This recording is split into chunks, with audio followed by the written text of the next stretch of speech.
querer que ela seja uma empresa privada, miram nesses aspectos. Os nacionalistas, que eram os nacionalistas naquela época, que são os de hoje, têm uma visão um pouquinho diferente. O que eles dizem?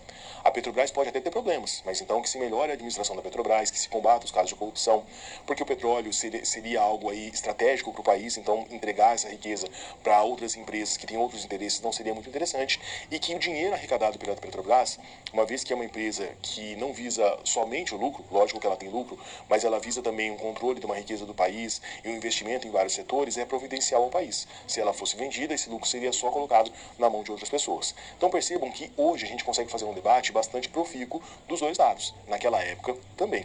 Mas Getúlio Vargas fez isso, algo que outros políticos já fizeram, que é usar essa Petrobras em benefício próprio para o seu capital político. Vamos ver na tela.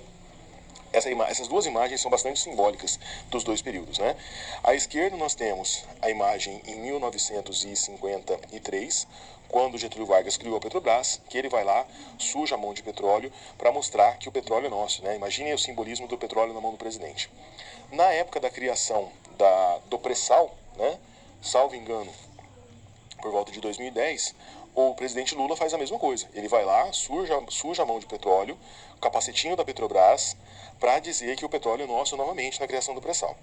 Independente da questão política aqui, eu gosto de analisar os detalhes. Nós, como profissionais da história, temos que pensar bastante nisso. O Vargas é o presidente da República, então ele está de terno, de gravata, com seus assessores, e só sujou a mão de petróleo. O Lula fez um aspecto aqui, uma construção simbólica mais interessante. Ele está com o macacão que os operários usavam, ele está com o capacete e o óculos de proteção, né? E tudo aqui para remeter a imagem de que sou o presidente, mas já fui trabalhador, sei das suas angústias. E outro detalhe interessante, o dedo faltante aqui do Lula é uma marca registrada dele. Por que ele não sujou a mão que tem os 5 dedos? Por que ele suja a mão com 4 dedos? Exatamente para marcar novamente essa que é algo que determina quem ele é. Então, esse uso político da Petrobras nesses dois momentos é bastante interessante, tem relação com esse nacionalismo, e a gente já falou um pouquinho sobre esses dois casos. Há quem defenda o liberalismo, há quem defenda o nacionalismo. Nós, como profissionais da história, não devemos fazer julgamentos. A gente tem que fazer análises, apresentar os argumentos, e aí quem está estudando que tome os seus partidos, que tome as suas decisões. O professor não pode ser enviesado nem num aspecto, nem no outro. Voltando ao quadro. Queda do Getúlio. Como que é a escalada que vai levar Getúlio Vargas ao fim do seu governo. Como o salário mínimo estava indo muito mal, há uma proposta do ministro do Trabalho daquela época, um senhor que vai ser presidente da República posteriormente, chamado João Goulart. O João Goulart faz uma proposta de aumento do 100% do salário mínimo. Essa proposta agradou de uma maneira muito forte a classe trabalhadora. Mas os patrões não gostaram nem um pouco. Imagina você ser obrigado a dobrar o salário do seu funcionário de um dia para o outro. Havia acusações de que Vargas estava articulando um novo governo. O medo de novamente nós temos um golpe de Estado, assim como ocorrera em 1937. Os entreguistas o acusavam de dificultar investimentos estrangeiros no Brasil. Getúlio Vargas dificultava a chamada remessa de lucros. O lucro que as empresas estrangeiras tinham no Brasil eram limitados. E daí você tem uma grande confusão política que até hoje paira em alguma polêmica, que é o atentado a Carlos Lacerda. Lembre, Carlos Lacerda, político, governador da Guanabara, da UDN, ele era da imprensa e era um dos nomes que mais batia no Getúlio Vargas. Como que funcionou esse atentado da Rua Dona Eleso? Gregório Fortunato, ele era uma espécie de segurança muito próximo do Getúlio Vargas. Ele morreu afirmando que ele o fez por livre e espontânea vontade. Mas o que acontece? O Carlos Lacerda estava na companhia do Carlos Vaz por uma das ruas do Rio de Janeiro, a Rua Dona Eleso. E o Fortunato fez um atentado. O objetivo era matar o Carlos Lacerda, mas ele não consegue matar o Carlos Lacerda, ele mata o Rubens Vaz. Rubens Vaz era um dos oficiais mais importantes do Exército do Brasil naquela época.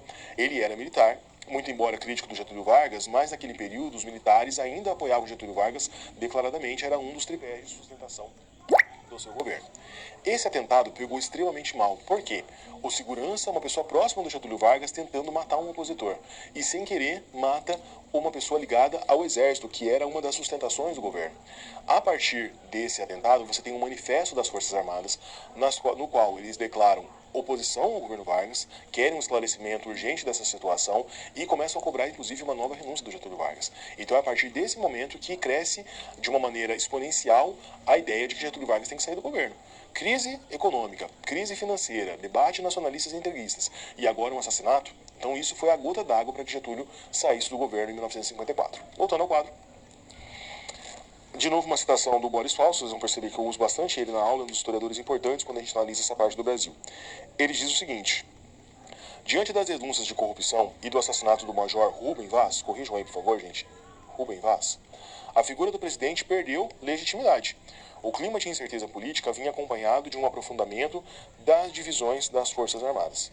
E é essa queda de braço e esse fim do apoio das Forças Armadas que vai por uma pá de cal no governo Vargas em 1954, mas a gente vai ver isso posteriormente.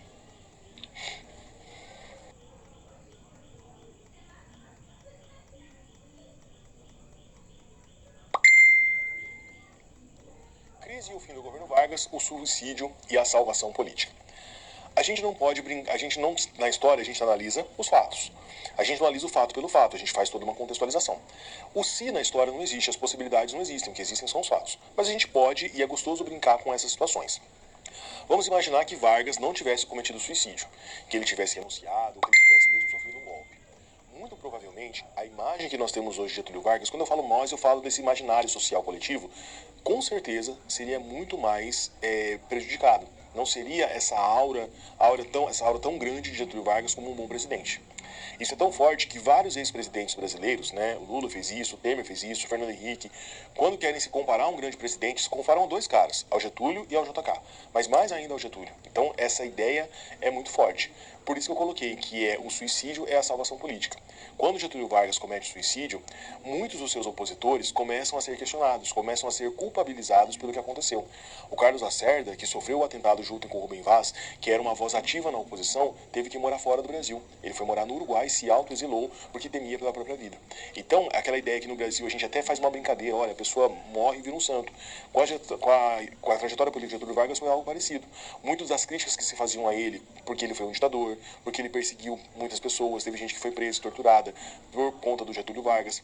A crise do governo de 54, o debate nacionalistas e entreguistas, o debate por conta da inflação alta, da economia que não andava, tudo isso acabou ficando meio que no segundo plano.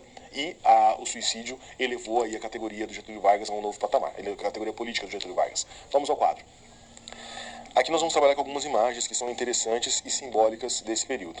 Então nós temos aqui o jornal A Última Hora, Última Hora, havia adiantado, ontem o trágico propósito. É o jornal aqui, A Última Hora, do Rio Grande do Sul, né? Extra. Matou-se Vargas. O presidente cumpriu a palavra. Só morto, sairei do catete. Então eles resgataram essa fala do Vargas, porque obviamente ela teve um sentido muito maior. A mensagem que Vargas deixou pouco antes de desfechar contra o peito o tiro fatal. A sanha dos meus inimigos deixa o legado de minha morte. Levo o pesar de não ter podido fazer pelos humildes tudo aquilo do que eu desejava. Então, a gente vai falar sobre a carta testamento, a carta suicídio de Getúlio Vargas. Mas é uma carta muito bem escrita. E nessa carta, olha, esse daqui é um trecho da carta. A sanha dos meus inimigos deixa o legado da minha morte. Eu lamento não poder ter ajudado mais a população mais pobre, porque é isso que eu queria fazer. E na carta ele faz toda essa ideia. A gente não pode falar até que ponto isso era um jogo político, até que ponto era uma verdade realmente dele. Acredito que no desespero ali do suicídio a pessoa também não vai cometer nenhuma falsidade. Mas a gente tem questionamentos. Uma coisa é a visão que se tem sobre si, outra coisa é a visão que nós temos da pessoa e o que seria a realidade. Vargas poderia realmente achar que ele era um escolhido, que ele estava ali para ajudar a população. Mas que há vários questionamentos do governo dele, são legítimos, é óbvio que são legítimos. Né? Um golpe, uma ditadura, não podem ser varridos para baixo do tapete de maneira nenhuma. Voltando ao quadro. Essa aqui é uma imagem do velório do Getúlio Vargas, né? As forças não conseguiam nem controlar o que estava acontecendo. Então, hoje, quando a gente pensa num velório de uma autoridade, jamais você teria a população chegando tão perto. Aqui você está vendo, olha, o caixão do Getúlio Vargas, né? Dá até para ver aqui um detalhe do corpo. E a população aqui gigantesca ao entorno do corpo. O cortejo do Getúlio Vargas, né, reuniu tantas pessoas no Rio de Janeiro que ele é comparado ao cortejo do Ayrton Senna, quando ele morreu lá em 1994. Uma comoção nacional gigantesca. Então, olha, eu gosto de ver os detalhes. Repare na expressão das pessoas. Né, olha, você tem a pessoa gritando, chorando, várias pessoas com pesar. Você não acha ninguém aqui que está contente, dando risada ou querendo aparecer. Você vê que as pessoas estão consternadas com a situação que estava acontecendo. Isso demonstra aquele capital político que o Getúlio Vargas tinha até aquele período. E aqui as duas versões, né? Aqui, olha, gabinete do presidente, a carta, testamento manuscrita do Getúlio Vargas, né?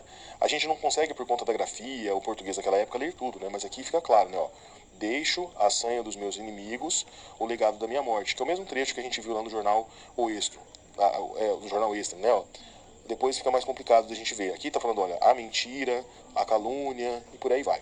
E aqui nós temos a transcrição de um trecho da carta que eu vou ler para você. Diz o seguinte: lutei contra a expoliação do Brasil.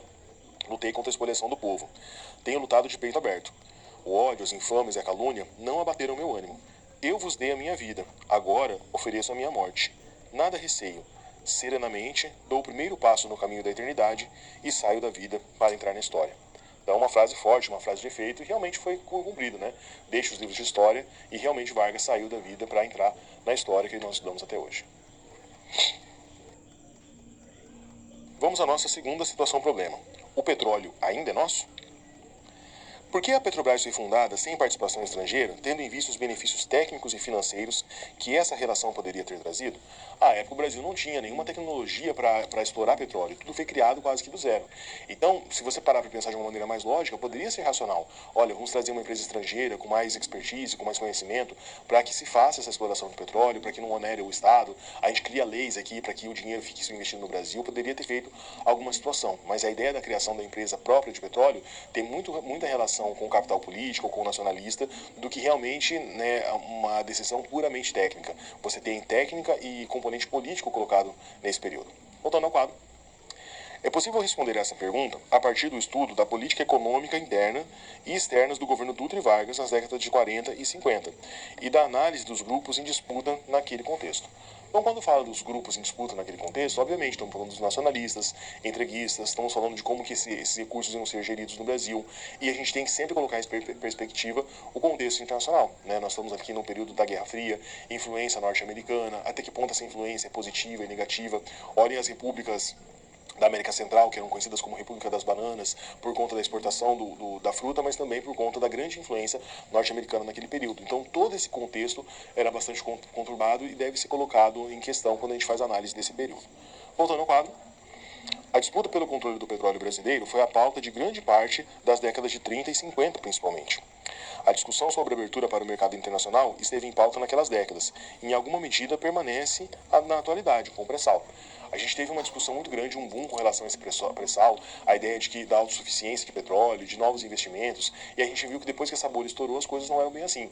Ficou muito famosas as empresas que o empresário Eike Batista havia criado, todas com alguma coisa relacionada à letra X, e que muitas delas não deram certo. Tudo aquilo que era prometido com o pré-sal não foi colocado em prática. Você tem uma exploração, mas ela se tornou muito mais difícil, muito mais complexa do que se mostrava só a propaganda.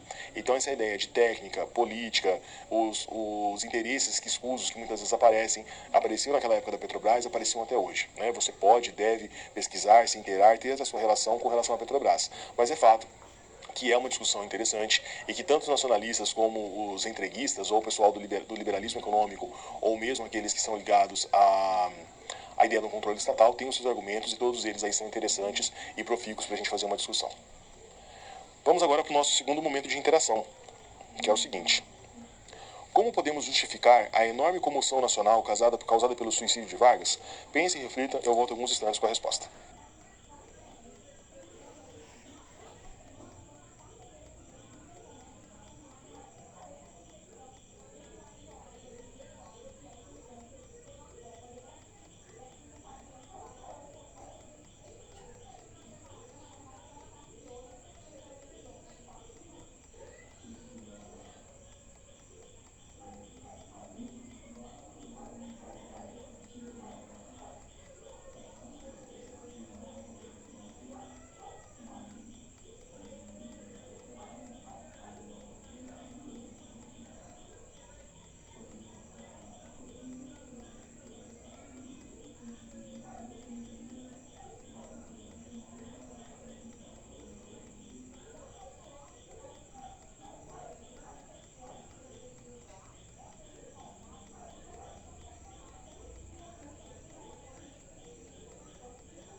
justificar então a enorme comoção nacional pela morte do Getúlio Vargas por conta de uma certa memória afetiva que a população tinha naquele momento. A ideia de pai dos pobres, pai dos trabalhadores, a legislação trabalhista e a própria maneira trágica como o presidente deu cabo da sua vida, num período conturbadíssimo politicamente, nos ajuda a explicar por que você tem essa comoção nacional. E para além dessa comoção nacional, essa ideia que é construída posteriormente de Vargas como pai dos trabalhadores, como um exemplo de um bom presidente, e a gente sabe que toda essa imagem pode e deve ser bastante questionada. Vamos ao quadro novamente. Então, tirando a nossa interação, nós vamos agora para o nosso recapitulando, né? Como sempre, né, nós temos 3 partes das aulas, então a gente vai falar um pouquinho sobre essas 3 partes. Na primeira fase da aula, a gente falou sobre essa transição democrática. Essa transição democrática que foi marcada pelo fim do governo Vargas em 1945, que tem um crescimento muito grande do prestígio dos militares que voltam após a Segunda Guerra Mundial e um retorno e um recuo estratégico de Vargas. Ele renuncia, mas com pretensões políticas posteriores. Depois a gente fala sobre a dualidade do governo Dutra. O governo Dutra, que é um governo de transição, de um longo período de ditadura, de 37 a 45, de 15 anos de governo do Getúlio Vargas, de 30 a 45. E ele faz uma transição democrática bastante a contento, né? Você tem uma divisão muito grande entre o que era o executivo, o legislativo e o judiciário, um respeito muito grande à Constituição. E por conta da sua administração, e muito embora também por conta do contexto internacional, pós Segunda Guerra Mundial, pós Guerra Fria, você tem um crescimento econômico muito grande, o PIB do Brasil crescendo em média 8%. E o conturbado governo Vargas de 51 a 54. Nesse conturbado governo Vargas, nós vimos que Vargas tinha muitas dificuldades de governar sem a ditadura, agora num período democrático, então isso foi uma coisa muito grave para ele. Você tinha oposição de vários setores. Você começa com a oposição da própria população por conta do salário mínimo, por causa da inflação muito alta. Você tem a oposição das elites do Brasil que questionavam sua conduta econômica, principalmente por conta do questionamento do liberalismo e de um controle estatal muito grande. O ápice desse controle estatal, a criação da Petrobras, que também foi envolta em várias polêmicas relacionadas à política daquele período. E o governo Vargas chega ao fim quando ele perde o último dos seus apoios, que era um dos militares, por conta do desastrado atentado da Rotoneleiros, que matou o oficial Rubem Vaz, que era muito famoso, muito conhecido naquela época, e que é um duro golpe nas forças militares. Então Vargas foi meio que minando as suas forças ao longo do seu mandato até acabar em 54. A gente vai ver que de 54 até a posse do presidente JK em 56, vai ter um período bastante conturbado, vários presidentes entrando e saindo, e era já um balão de ensaio para o que viria posteriormente na época do golpe militar. Espero ter ajudado, contribuído para as discussões sobre essa aula, sobre esses 2 governos, Dutra e Vargas. Desejo a você bons estudos e até uma próxima aula.